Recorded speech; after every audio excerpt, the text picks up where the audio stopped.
am a god and you shall bow. We're talking about the gods this week. Hello and welcome to this week's episode of How to Be a Great GM, a world building, campaign building series.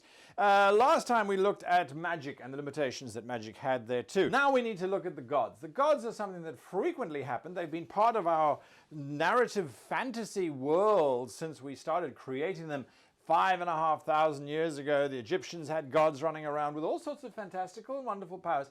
And, more importantly, a whole bunch of triggers that would cause them to be more godlike, less godlike, wrathful, destructive, caring, and nurturing. And we now need to add that into our world space. So we now know where our magic comes from. Time now for us to include the power of religion. Or is it religion if the gods actually do manifest on the planet? Well, that's where we start. So, what is the creation myth? Do we have one god? Are there multiple gods? Are there competing gods? All of these questions are answered quite simply by asking yourself, are all of these different deities truly omnipotent, omnipresent beings that exist outside of the cosmos and that genuinely were involved in the creation of the world in which your campaign is set and have some kind of desire to see that world play out? Are those your gods? Or are your gods just really powerful beings that have transcended from the physical form and are now divine beings that will help out every now and again, or that have their own agendas to try and achieve some power somewhere else? Why? What's the difference? Well, the difference is if you've got gods that have actually created this space, it's their responsibility. They've made it happen. They've brought it into existence. As a result, there is a certain amount of care that they want for it. Now, we've got different ideologies running around in terms of, oh, well, they're fighting over who controls it. They're fighting over the prayers of those beings that live in it. There is a certain amount of reciprocity. We created the world for you and you've got to give us something back. Gods that have just simply transcended because of their power have no real care about what happens to the world space or to those that live in it. They just want more power. So if they are drawing power from those little people living down there, they are going to have a very different approach. Why would you? I'm drawing power from these people. Oh, I see that volcano is destroying your entire population of people who give me power. Shit, well, no, you've got a plague. Nope, there we go. I can't have my populations dropping. You see the difference? One wants the world to basically overpopulate so that they get more power for whatever scheme they have. The other is going, let us have a look and see what you're doing. Oh, plague. Should have worshipped me a little bit more and then you would have got it, but if you're all wiped out, so bad, I'll just have the crab people evolve next time. One god, multiple gods, one god with multiple personality disorder, you choose. On the other hand, if the gods simply don't exist and there aren't any gods, what are the implications there? Everything is just science?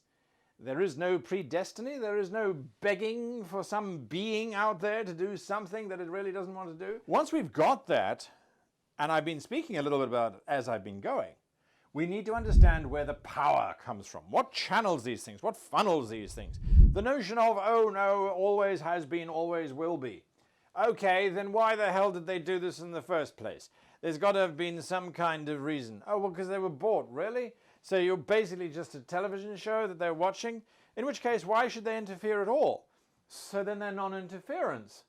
But they do interfere because you want them to interfere because it's your world. You want the gods to be able to manifest as giant avatars, rumbling and roaming around, destroying people and cities and nations and turning folks into salt because they were, piercing their noses or whatever. All of this kind of stuff.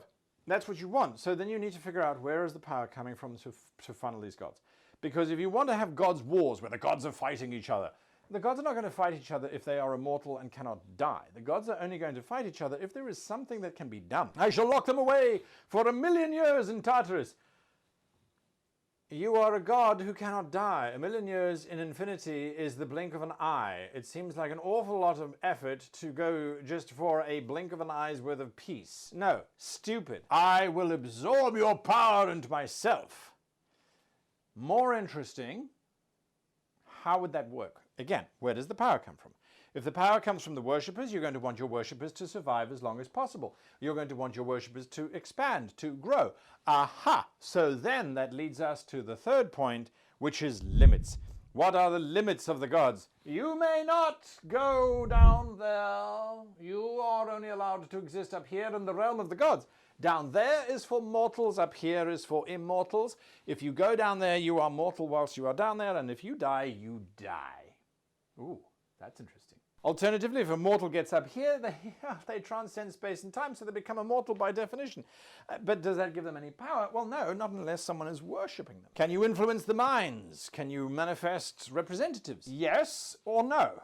With the yes, great. We no longer have religion. Now we have demonstrable gods in existence. So we don't have priests going, you must worship the gods or they shall smite you. Why don't we have priests saying that? Because the gods will just smite you if they're allowed to interfere. So it's not a case of we have to believe, it's a case of the gods have actually written down a book for us. It actually contains exactly what they want us to do. We should be doing it. But because there isn't just one god, there are multiple gods, you get to choose. And the other gods are not allowed to screw with you because they would if they could. Right? Oh, I see that you're worshipping the cat-headed goddess, are you? Well, I would rather you worship me, so I'm going to give you a plague. And the cat-headed goddess then has to go, meow, and knock the plague off of the table. It becomes very, very, very, very messy when there's a lot of interference that's allowed. Of course, when there's no interference allowed, then why do we care and what do we bother if the gods can't interfere? So you need to set the limits. What can they do and what can't they do? And what are the rules for once they are here? I cannot tell you what those rules should be. That's entirely up to you. It's your world after all. But as we come to the end of this discussion that I am having with you, as usual, after this, I will go into my examples of what I'm doing for my world creation.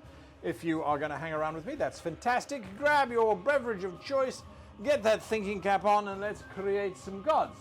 On the other hand, if this is all that you needed and you're going to go off and do this in your own time, I thank you for watching all the way through. And a huge, huge thank you to my patrons who support this channel. Keep the lights on. As you can see, we needed more lights. And until next time, I wish you and yours the happiest of gaming. Now, let's get to world building.